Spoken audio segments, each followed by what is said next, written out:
Hello बच्चों, let's read the question. The diffraction pattern of light of wavelength 400 nanometer diffracted from a slit of width 0.2 mm is focused on the focal plane of convex lens of focal length 100 centimeter. The width of the first secondary maxima will be, here we have given 4 options. Now to answer this question, first we will discuss here the key concept, and here the key concept will be given as the position of the minima and maxima in case of the diffraction pattern, which is given as lambda into capital D divided by small d. Lambda यहाँ पे wavelength को indicate करता है.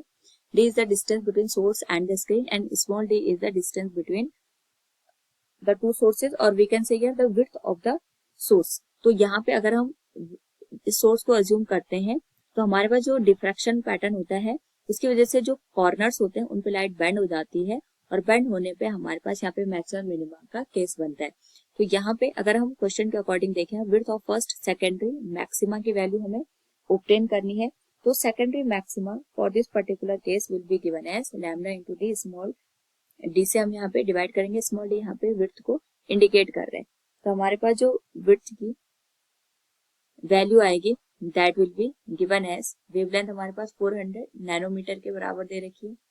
जो distance दे रखी है between screen and source that is given as 100 centimetre. तो मीटर में कन्वर्ट करने के लिए इसको 10⁻⁻² से मल्टीप्लाई करेंगे, and this will be divided by width of the given source. तो हमारे पास जो गिवन सोर्स है इसकी जो विड्थ है that is 0.2 millimetre.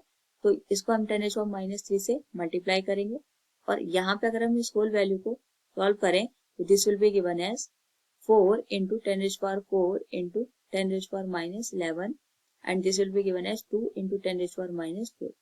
Similar term cancel हो जाएंगे हमारे पास, एंड यहाँ पे अगर हम इस होल वैल्यू को सॉल्व करें तो we can say this will be given as 2 into 10⁻³ metre के बराबर. नाउ क्वेश्चन के अकॉर्डिंग अगर हम इस होल वैल्यू को सॉल्व करें, वी नो दैट 10⁻³ मिलीमीटर को इंडिकेट कर रहा है. तो ऑप्शन से हम ये कह सकते हैं option first will be the right answer. Hope you understood it. Thank you and best of luck.